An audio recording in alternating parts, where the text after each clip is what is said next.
마태복음 21장 12절에서 17절, 이 본문은 월요일에 일어난 일입니다. 그러니까 월요일 날 이것만 하신 건 아니시겠죠? 여러 가지 일들을 하셨는데 복음서 기록하는 기자들은 이 예수님의 십자가의 사랑을 전달하는 데 필요하다고, 가장 중요하다고 생각되는 사건만 기록을 한 것이죠. 그래서 요한복음 제일 끝에 보면은 기록되지 아니한, 이 복음서에 기록되지 아니한 다른 표적들도 많이 행하셨으나 그걸 다 기록할 수는 없고, 우리가 예수를 그리스도로 믿고 구원 받을 수 있는 그 증거만 기록하였다, 그렇게 적혀 있습니다. 그러니까 예수님의 일상 같은 것은 아예 적힐 가능성조차도 없는 것이죠. 그래서 이 월요일 날 성전을 부정하신 이 일은 요거 한 가지만을 복음서 기자들이 선택한 것이죠.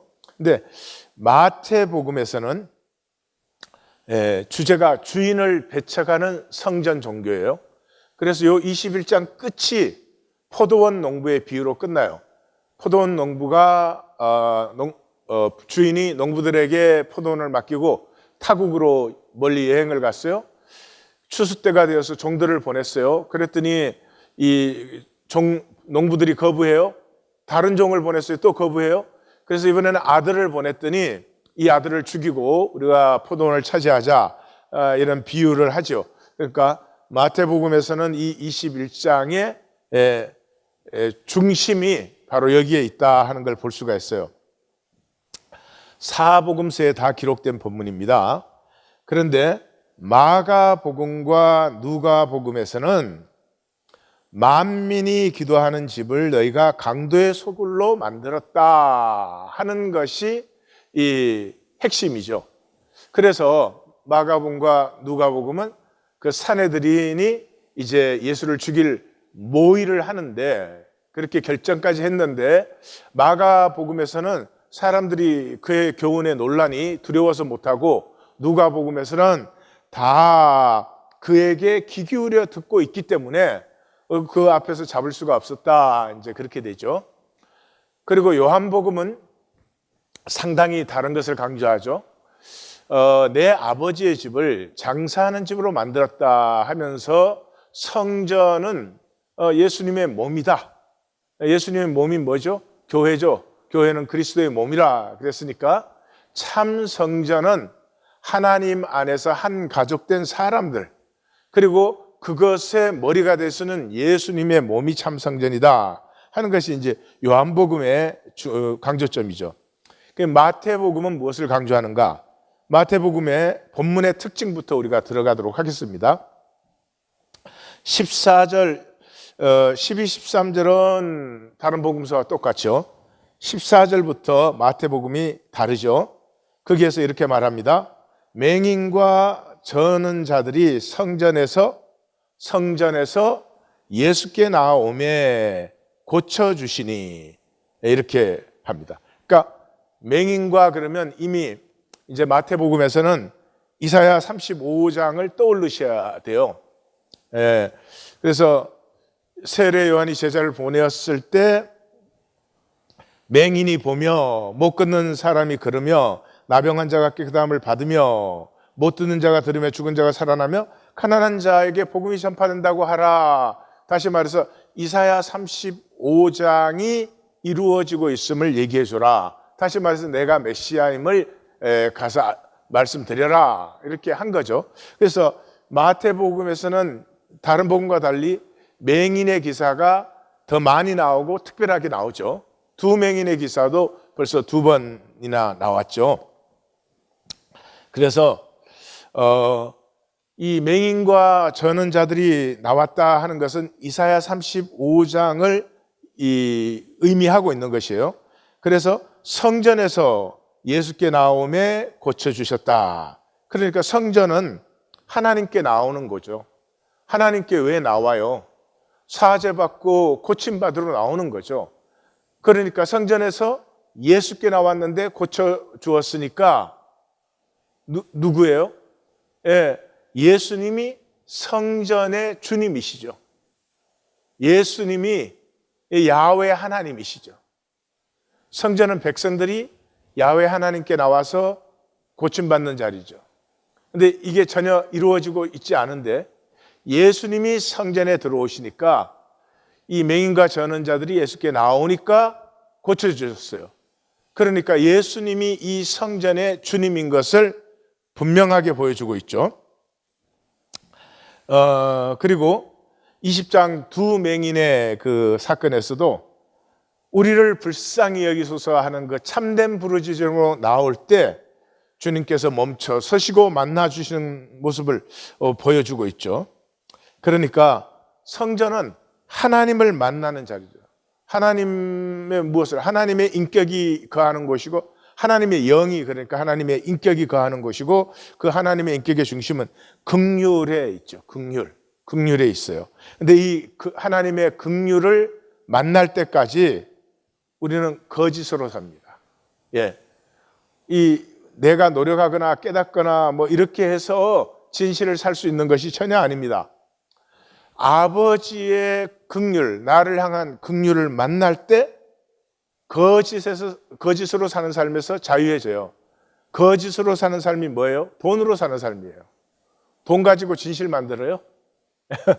돈 가지고 진짜 나를 만들어요? 아니에요. 돈은 전부 가리는 데 쓰는 거죠. 예, 그래서 이 돈으로 사는 삶이 참 참혹합니다. 늘 거기에 붙들려 있고 종노릇하고 삶이 한번 피어나 보지 못해요. 돈으로 사는 것은. 그것에서 자유한 그 길은 하나님의 긍휼을 만나는 것인데 이 하나님의 긍휼을 만나는 게 성전이죠, 성전. 근데 그런 일이 폐해져 버렸죠. 근데 예수님께서 성전에 들어오는 순간 이 성전의 본래의 일이 회복되는 것을 이 마태복음은 보여주고 있죠. 그래서 대제사장과 서기관들이 예수께서 하시는 이상한 일과, 우리는 이상한 일이라고 그렇게 표현을 했는데 다우마시아스 그런 단어예요. 그래서 marvelous, wonderful, 기이한, 경이로운 그 일을 대제사장과 이제 서기관들이 봤어요. 이 마태복음에서 또 대제사장과 서기관들은 이 사람들이 하는 특별한 역할이 있죠. 제일 처음에 나오는 게 어디예요? 2장 4절이죠. 예수님이 탄생했을 때 예수님을 죽이려고 하는 헤롯과 모의하는 장면에서 제일 먼저 나와요. 그리고 예수님께서 그 십자가 선언을 할 때도 세 번째 십자가 선언에서 자세히 선언하실 때 거기에서 대제사장과 서기관들에게 넘겨짐에 그들이 죽이기로 결의하고 이방인에게 넘긴다. 그래서 거기에서도 대제사장과 서기관들이 나옵니다. 그러니까 이 사람들이 이제 다시 나왔다고 하는 것은 마태복음을 읽어온 사람이라면 머리가 이제 쭈피 서는 거죠. 드디어 예수님을 죽이는 순간이 가까이 왔구나. 이렇게 느낄 수 있죠.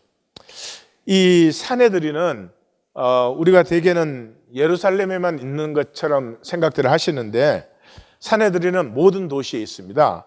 모든 도시에 23명의 평판관으로 이 산헤드린이 형성되어 있고, 그러니까 지방자치 조직이죠. 그리고 예루살렘에 있는 것은 대산헤드린이에요. 대산헤드린인데 여기는 대제사장과 또 그걸 비서실장이라고 할 수 있죠. 대사제와 그리고 69명의 평회원들, 그래서 총 71명이 이렇게 이루는 것입니다. 이 산헤드린의 그 의장이 이제 대제사장이고요. 사실은 모든 정책을 결정하는 것, 이 정책을 의논하고 결정하는 것이 서기관들입니다. 그래서 대제사장과 서기관 그러면 이제 이 사람들의 모의에서 산헤드린의 결정이 나오게 되는 것이에요. 또 성전에서 맹인과 전원자들이 나오니까 고쳐주셨죠. 또 성전에서 두 번째 성전에서가 나왔어요. 소리질러 호산나 다윗의 자손이야 하는 어린아이들을 보고 노하여. 이 재밌지 않아요? 대제사장과 서기관들은 율법과 종교의 대가들입니다. 그러면 지금 성전에서 당연히 일어나야 될 일이 당연히 일어나면 적어도 주저함은 있어야 돼요. 이게 도대체 뭐냐? 이 사람이 진짜 메시아냐? 아, 이게 가짜인데 이런 쇼를 하는 건가? 뭐 이런 건 있어야 돼요. 그런데 전혀 의식하지 못합니다. 성전에서 일어나는 일을, 당연히 일어나야 될 일을 오히려 기이하게 여겨요. 그게 종교예요. 종교인들은요, 만약에 서로 사랑하면 절대 못 믿어요. 저것도 뒤에 무슨 꿍꿍이 속이 있겠지, 이러지. 아, 저렇게 사랑하는 사람들도 있구나. 절대로 그렇게 안 됩니다. 왜 그러죠? 종교인들에게는 그것이 실제가 아닙니다. 종교인들에게는 하나님이 실제가 아닙니다. 종교인들에게는 사랑이 절대로 실제가 아닙니다. 그래서 눈앞에서 이루어져도 볼 수도 없고 또 받아들일 수도 없지요. 이 어린아이들이 성전에서 소리질러 호산나 다윗의 자손이여 합니다. 그러니 이것도 당연히 볼 수도 없고 보이지도 않지요. 물론 여기에 아이들은 어른들을 따라하는 것일 것입니다. 얘네들이 무슨 신학적이거나 신앙적인 뭐 깨달음이 있어서 지금 그러는 게 아니고, 이 입성하는 길에 어른들이 그랬으니까 그 뒤를 졸졸졸 따라다니면서 성전에 들어와서도 지금 소리를 지르는 거겠죠. 그것을 보고 이제 그들이 노했습니다. 왜냐 그러면 자기들의 컨트롤 바깥에 있는 일이니까. 이 종교는 그 컨트롤 바깥에 있는 걸 굉장히 두려워합니다. 그래서 종교인은 가짜가 되는 가장 큰 이유 중에 하나가 절대 질문을 못합니다. 종교 안에서도 못하고 스스로도 못합니다. 내가 정말로 구원받는가? 한 번만 심각하게 질문하면 거듭날 수 있습니다. 정말 가슴이 깨어지고 통회할 수 있는데 절대로 질문하지 않습니다. 왜? 질문하면 시스템이 흔들리니까. 예. 아, 나 예수를 고백하는데 이게 뭐 믿는 거지, 뭐 이게 구원받은 거지 뭐. 그리고 항상 생각으로는 자기가 평안하다 예레미야처럼 그러죠. 예. 뭐 조그만한 일만 일어나면 사색이 다 되면서도 항상 이 생각으로는 뭐 나는 항상 감사해요, 나는 항상 편안해요, 뭐 이렇게 살죠. 그게 흔들려 버리거든요. 그래서 사실은 질문을 던지지 못해요. 마태복음에서는 이제 여기까지 오셨으면 또 눈치를 벌써 채셨겠지만 어린 아이들이 굉장히 중요하게 나오죠. 그래서 마태복음의 그 클라이막스 18장에서 교회론이 나오는 클라이막스에서는 18장 2, 3, 4, 5절이 전부 어린아이가 나와요. 2절에서 어린아이들을 불러 세우고 돌이켜 이 어린아이와 같이 되지 아니하면, 이 어린아이, 4절에서는 어린아이 같이 자기를 낮추는 자가, 5절에서는 내 이름으로 이 어린아이 같은 자 하나를 영접하는 자가 나를 영접하는 것이다. 그래서 이 어린아이라고 하는 것이 구원론의 핵심이 되어 있습니다. 19장에서도 그 제자도의 핵심 부분에서 그러죠. 어린아이를 데리고 와서 그 제자들이 이제 쫓아내니까 다시 불러서 천국이 이런 사람의 것이다 라고 말을 했죠. 그러니까 마태복음에서 어린아이는 이 자녀됨의 본입니다. 자녀됨. 마태복음이 가장 강조하는 것이 하나님 아버지로 우리가 한 가족으로 다시 회복된다는 것이거든요. 그래서 구원받은 자의 확실한 특징은 자녀가 되는 것이에요. 근데 그 자녀됨의 핵심적인 특징을 확실하게 보여주는 것이 어린아이예요. 어린아이에게는 첫 번째 특징이 단일성이죠. 어린아이는 울 때 울어요, 그냥. 웃을 때 웃는 거예요. 웃는 척 하면서 또 우는 척 하면서 이런 게 없죠. 그리고 두 번째는 가족판이죠. 그 어린아이는 자기가 누구냐 하는 것을 그냥 가족 안에 자기예요. 거기서 뭘 잘나고 못나고 이런 게 없죠. 그 다음에 이제 어린아이는 무엇보다 존재 자체죠. 그래서 이런 특징을 마태는 그 예수님께서 하신 것 중에서 강조를 하고 있죠. 그래서 시편 8편 2절에 보면은 주의 대적으로 말미암아 어린아이들과 젖먹이들의 입으로 권능을 세우시며, 여기 어린아이들이라고 하는 단어는 네피아스, 그는 아주 인펜, 아주 갓난아기를 얘기하는 것이고요. 젖먹이들이라는 것은 뗄라조, 젖뗄라, 그 기억하시면 되겠죠. 젖뗄라조, 서클링, 젖먹는 아이예요. 그런 아이들의 입으로 권능을 세우시며 이는 원수들과 보복자들을 잠잠하게 하려 하심이니이다, 이렇게 얘기를 해요. 이 시편 8편이 여러분 무슨 시편인지 아시죠? 굉장히 유명한 여호와 우리 주여 주의 권능이 어찌 그리 천지에 충만한지요. 사람이 무엇이간데 주께서 저를 생각하시며 인자가 무엇이간데 주께서 그들을 돌보시나이까. 하나님보다 조금 못하게 창조하시고 영화와 종교로 간을 씌우셨나이다 하는 시편이에요. 그러니까 하나님의 영광이 온 우주에 놀라운데 그 영광의 핵심이 누구예요? 사람이에요. 사람.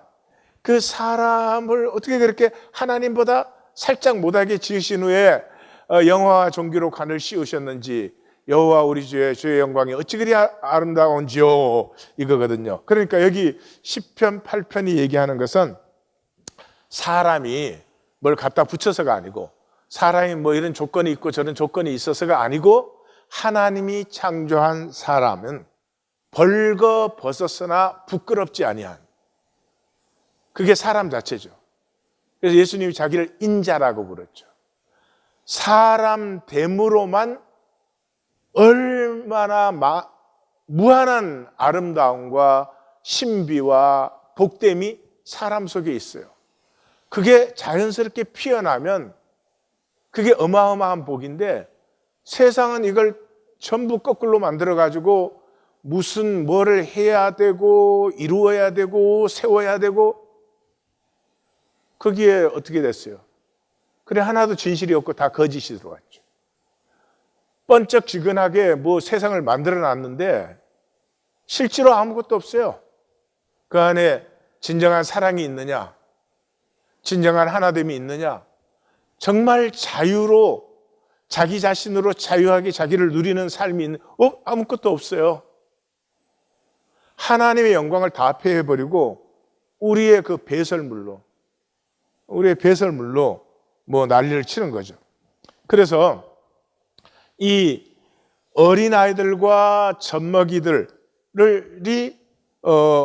그 입으로 주님의 권능을 세우시는데, 이게 주의 대적자들 때문에, 이 주의 대적이 전부 거짓이죠. 요한복음 8장 44절에 마귀는 거짓의 아비니까 다 거짓들이죠. 그러니까 거짓이 물들지 않은 그 생명과 영혼의 복된 증거를 이 얘기하는 게 이 시편 8편 2절이에요. 그래서 하나님의 권능은 어린아이들과 젖먹이들에 의해서 선포된다, 그 대적들 때문에. 마태복음 11장 25절에서 갈릴리 사역에서 예수님을 배척하니까 천지의 주제이신 아버지여 이것을 지혜롭고 설기 있는 자들에게는 숨기시고 어린아이들에게는 단순하고 소박하고 깨끗한 마음이면 다 봅니다. 근데 벌써 세상에 계산이 들어간 심령은 이게 보이지 않아요. 그래서 이제 예수님께서 16절을 보면 예수께서 말하되, 예수께서 이르시되, 이게 양쪽으로 딱 날개를 칩니다. 그 가운데가 뭐예요? 그들의 하는 말을 듣느냐? 어린아이들이 하는 말을 듣느냐? 그러면서 그 어린아이들이 하는 말이 뭐예요? 그렇다, 어린아기와 젖먹이들의 입에서 나오는 찬미를 온전케 하셨나이다. 이게 시편 8편 2절을 지금 인용하시는 거거든요. 그것을 없느냐 하고 예수님이 세우시는 거죠. 자, 17절. 그들이 떠나 성 밖으로 베다니에 가서 거기서 요하니라, 이렇게 요걸 일단 낙짓죠. 베다니는 여리고 가는 쪽에 동쪽으로 한 3km 지점에 있는 굉장히 가난한 마을입니다. 그곳에 나사로가 있었고 문둥이 시몬도 그곳에 있었고, 그래서 가난한 마을인데 예수님은 예루살렘 오실 때 거기에 주로 가시기를 좋아하셨죠. 그리고 예수님이 승천하신 것도 성천한 그 감난산도 이 베다니에서 아주 가까운 위치죠. 자, 우리 이 마태복음만이 이렇게 적고 있는 이 부분에서 주제는 두말할 것도 없이 성전의 주인이신 그리스도예요. 그래서 그 사역과 고백이 나타나죠. 사역은 매인과 전원자들을 고쳐주셨고, 그래서 이사야 35장을 완성시키신 것이고, 고백은 어린아이들의 입을 통해서 하나님의 약속 그대로 온전한 고백이 딱 드려진 거죠. 이것이 이제 마태복음이 신약의 첫 책이잖아요. 그러니까 말라기 3장에 구약의 가장 마지막 부분에 만군의 여호와가 이르노라 보라 내가 내 사자를 보내리니 그가 내 앞에서 길을 준비할 것이요 또 너희가 구하는 바 주가 갑자기 그의 성전에 임하시리니 라고 약속이 되어 있죠. 주님이 성전에 임하실 때 곧 너희의 사모하는 언약의 사자 약속을 이루시는 그 메시아가 임하실 것이라 그가 임하는 날을 누가 능히 당하며 그가 나타난 때 누가 능히 쓰리요 하는 이 말라기 3장이 그대로 이루어진 것을 우리가 볼 수 있습니다. 자, 그러면 이제 앞쪽으로 돌아갑니다. 여기는 마가 누가와 같이 공통된 부분이죠. 성전 부정의 선지적 행위입니다. 청소 아닙니다.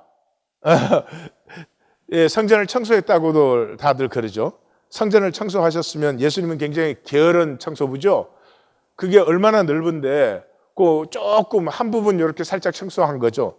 근데 쓰레기 치웠다는 말도 없으니까 굉장히 엉터리 청소예요. 청소 아닙니다. 이것은 성전이 아니다 하는 예레미야가 성전을 막아서서 이것은 성전이 아니다. 이것은 성전이 아니다. 이것은 성전이 아니다. 3번 외치잖아요. 이것은 성전이 아니라고는 선지적 행위예요. 선지적 행위라는 것은 그것을 나타내기 위해서 어떤 상징적 행위를 하는 것이에요. 그래서 또 이게 종교 체제를 전복시킨 게 아닙니다. 어차피 이 예루살렘 성전은 이제 조금 있으면 완전히 멸망하죠. 심판을 눈앞에 두고 있어요. 예수님은 종교 체제를 전복시키신 분이 아닙니다.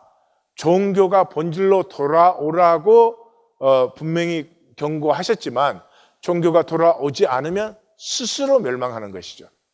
그래서 이 선지적 행위는 뭐 구약에 많이 있습니다만 대표적인 게 예레미야 19장 10절에 하나님께서 예레미야를 보고 너는 사람들을 데리고 그 예루살렘의 지도자를 데리고 흰놈의 골짜기로 가서 예루살렘이 멸망하는 것을 상징적으로 보여줘라.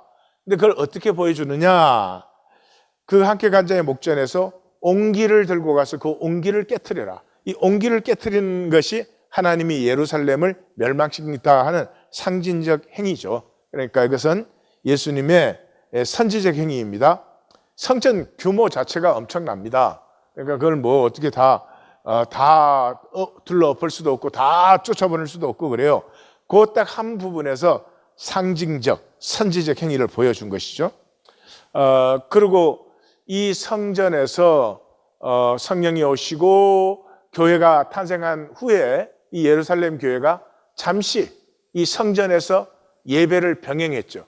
자기들이 떡과 잔으로 모이는 것과 성전에 나오는 것을 잠시 병행했습니다. 근데 하나님께서 그게 AD 70년이면 저절로 없어지는데 그때까지 기다리지 못하시고 AD 한 50년경에 그 예루살렘 교회의 마지막 증인이죠. 마가라고 하는 요한을 안디옥 교회로 데리고 가버립니다. 예, 그러니까 하나님께서 얼마나 종교에 대해서 강력하게 처리하시고 피하시는지 이 좀 가슴에 꽂혀야 됩니다.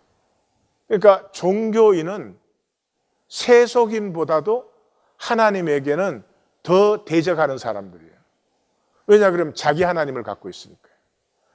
나에게 편한, 내가 마음대로 섬길 때도 있고 안 섬길 때도 있고 올려드릴 때도 있고 내릴 때도 있고 기억할 때도 있고 안 기억할 때도 있고 그건 살아계신 하나님이 아니죠. 그래서 그 종교에 우리를 담으신 것은 우리로 깨어지게 하심이지 절대로 이 종교를 의로 삼아가지고 그래서는 안 되는 일입니다. 자, 12절. 예수께서 성전에 들어가사 이것이 월요일의 일이고요. 이 성전은 제2성전입니다. 이 포로로 잡혀갔다 돌아와서 516년, BC 516년에 준공한 것인데 그건 굉장히 작은 성전이었어요. 이것을 헤롯이 왕이 되면서부터 확장을 시작했습니다. 확장을 시작한 이유는 뭐 성전을 크게 만들려고 하는 게 아니고요. 그 성전 안에 사실은 자기의 모든 정치 기구까지 넣어야 되는 거예요. 그런데 그렇게 해서 확장하는 중에 이 가야바는 그 대제사장인 가야바는 그 뭐 계속해서 정적들이 있었죠. 그런데 이 예루살렘에 들어오는 그 주로 순례자들의 모든 상행위가 대제사장 권한 아래 있어야 돈이 자기에게로 들어오죠. 그래서 성전을 확장해서 성전 안에다 마켓을 넣은 거예요. 그 뭐 이방인의 뜰 이런 데다가 그걸 그쪽으로 넣겠죠. 예, 그게 뭐 성전 뜰에다가는 못 넣겠지만 어쨌든 이 두 번째 성전을 확장해 놓은 그 성전에 지금 예수님께서 들어가신 거예요. 그리고 이 확장 공사는 64년까지 했습니다. 그럼 생각해 보세요. 64년까지 그렇게 열심히 어마어마하게 키웠는데 70년에 돌 위에 돌 하나 남지 않고 깨끗이 파괴되어 버립니다. 이게 종교의 어리석음입니다. 그러니까 이 특별히 예수님 십자가 길의 본문에서는 우리가 계속 종교에 있다고 하면은 이거 말이 안 되는 일입니다. 성전 안에서 매매하는 모든 사람을 내쫓으시며, 모든 사람은 파는 자 사는 자 다예요. 그러니까 뭐 팔지 말라 이런 거 아니고요. 그 매매 행위 자체가 안 된다. 그건 성전에서 하는 것이 아니다 하는 것이죠. 돈 바꾸는 사람들의 상과 비둘기 파는 사람들의 의자를 둘러 엎으시고, 돈은 상 위에 놓으니까 상을 엎었어요. 비둘기 파는 사람들은, 비둘기는 뭐 날려보내버리면 없어지잖아요. 그러니까 그 사람들의 의자를 둘러 엎었어요. 다시 말해서 많은 사람이 여기를 또 예수님이 화를 내셨다고 그래요. 화를. 예수님이 화낸 거 아닙니다. 요한복음에 보면 예수님께서 그 짐승들을 쫓는 데는 노건으로 채찍을 만드셨어요. 그 노건으로 채찍 만드는데 한참 걸리지 않겠어요? 그리고 돈은 쏟았어요. 어디에? 자루에다가. 그리고 그 다음에 상을 엎었어요. 예수님이 화내신 거 아닙니다. 여기 선지적인 행위, 상징적 행위를 하신 거죠. 이 성전은 성전이 아니다 하는 것을. 그리고 재미있는 것은 비둘기 파는 사람들의 의자를 덮었어요. 그러니까 성전에 들어오는 사람들이 돈 바꾸는 것은 이제 성전세 반세계를 유대 돈으로 내야 되니까 그 돈을 바꾸는 것이고, 이제 제물을 드리는데 사실 비둘기는 구약 그 레위기에 보면은 정말 소수의 사람들, 너무너무 가난한 사람들, 제물을 드릴 수 없는 사람들을 위해서 허락된 제물이에요. 그런데 이 성전에 들어온 사람들의 대부분은 비둘기를 드렸어요. 그게 종교의 특징입니다. 종교는 미니멈이에요. 그 참 이해가 안 가요. 그렇게 하려면 안 믿으면 되지. 그렇게 드리는 관계는 그 생명력이 하나도 없는 관계예요. 근데 미니멈 아까우니까 그런 거 아니겠어요? 아깝다는 말은 서로의 관계가 뭐 의미 있는 관계가 아니죠, 저는. 이 종교는 참 생각하면 신기한 것이에요. 생각하면 신기한 것이에요. 그런데 우리 모두가 이제 종교 생활을 하거든요. 왜냐 그러면 이 세상을 다스리는 마귀의 거짓에 속아서 살고 싶지 않은 삶을 살고 결코 되고 싶지 않은 사람이 되면서 계속해서 후회하면서 계속해서 후회하는 것을 계속해요. 여기에 반드시 우리가 돌이킴을 만나야 되겠습니다. 13절, 그들에게 이르시되 기록된 바 내 집은 기도하는 집이라 일컬음을 받으리라 하였거늘 너희는 강도의 소굴로 만드는도다 하시니라.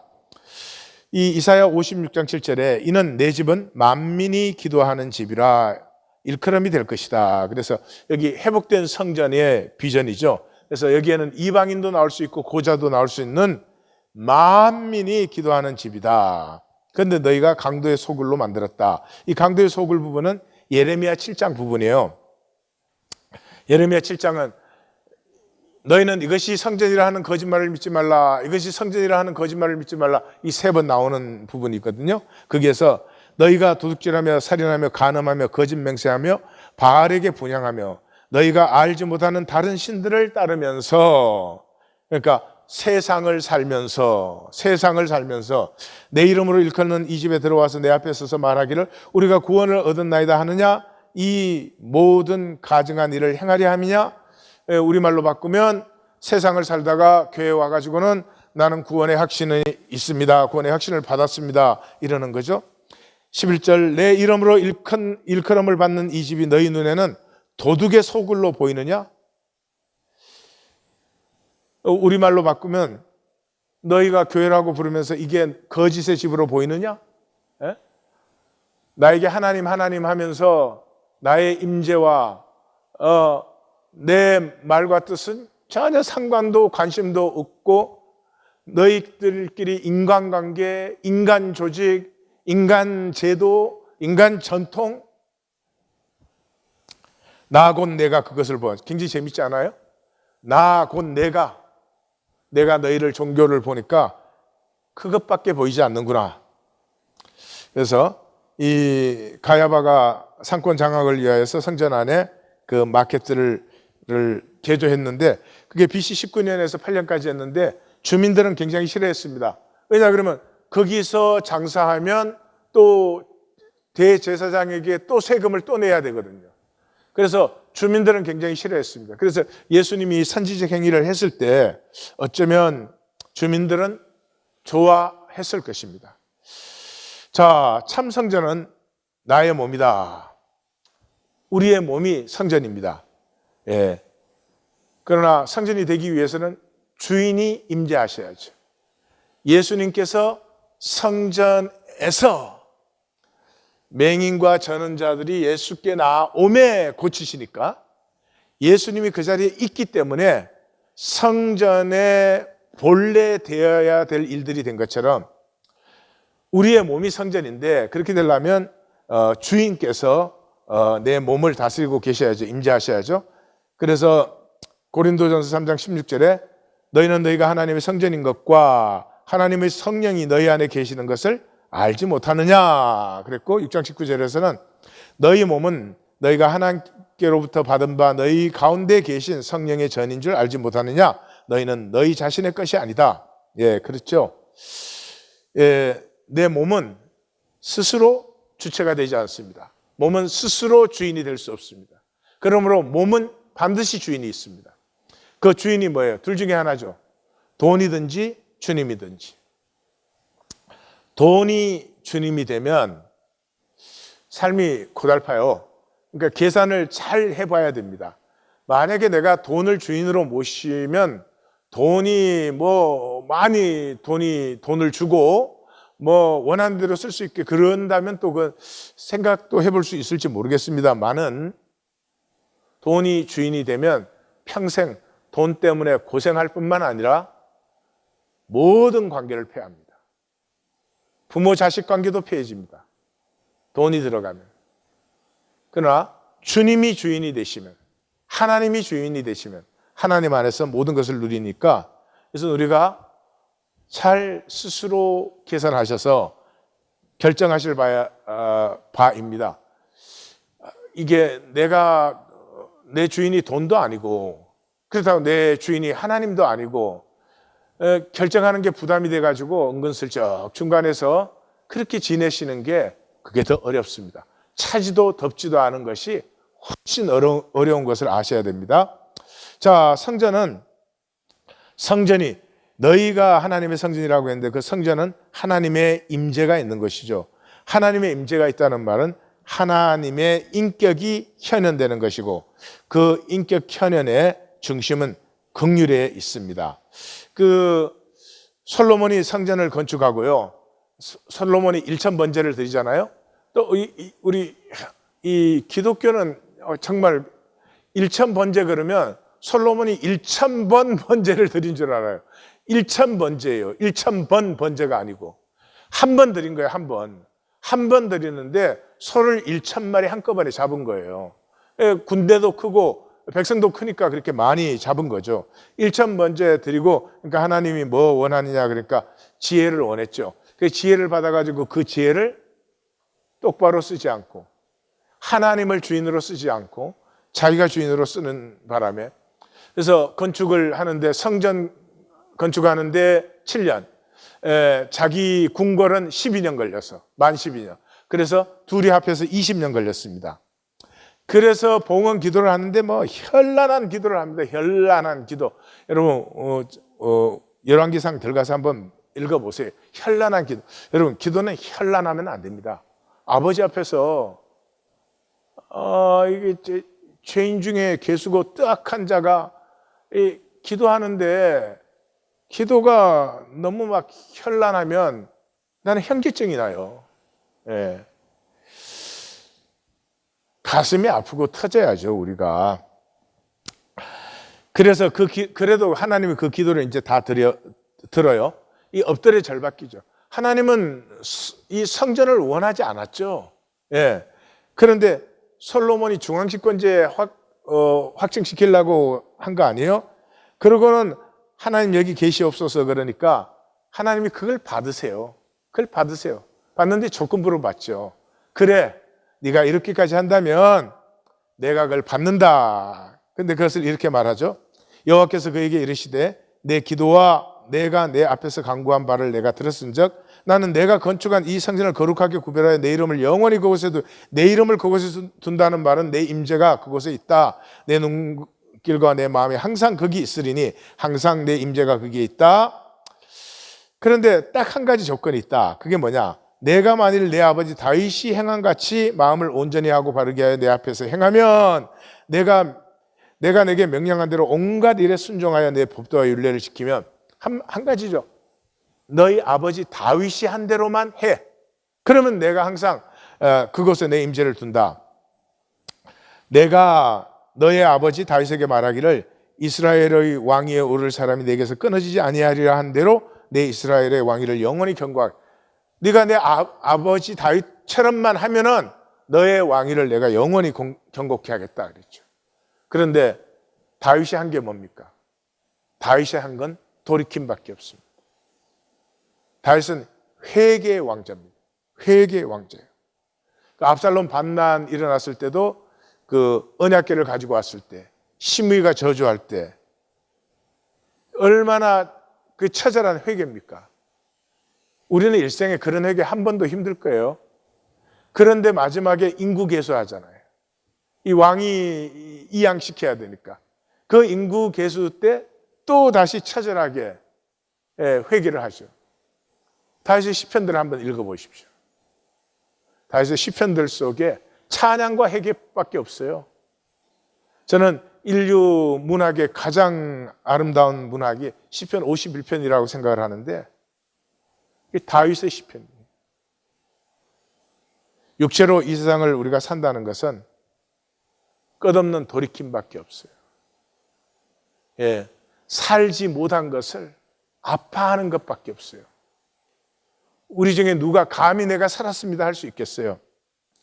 그런데 종교는 살았고 옳고 뭐 정답을 고백하고 있고 뭐 올바른 예배 의식을 행하고 있고 전부 이런 것들이죠. 이 참 슬프고 안타까운 일이죠. 그래서 예수님께서 요한복음에서는 너희가 이 성전을 헐라 내가 사흘 동안에 일으키리라. 유대인들이 성전은 46년 동안의 지었건을 내가 3일 동안에 일으키겠느냐 하더라. 그러나 예수는 성전된 자기 육체를 가리켜 말씀하신 것이라. 그래서 이제 신약에 들어오면 성전은 이제 우리 이 교회가 건물 교회가 아니라 사람이 성전이죠. 그래서 에베소서 2장을 제일 마지막을 그리스도께서 모퉁이 돌이 되심으로 건물들이 연결되듯이 우리가 주 안에서 성전으로 연결되어져서 그리스도 예수 안에서 함께 지어져 간다. 이렇게 얘기를 하죠. 나눔 가이드. 종교에서 자녀는 유업적 복과 다스림을 누리는 것이 자녀죠. 종교에서 자녀로의 전환은 주님이 주인 되시면 됩니다.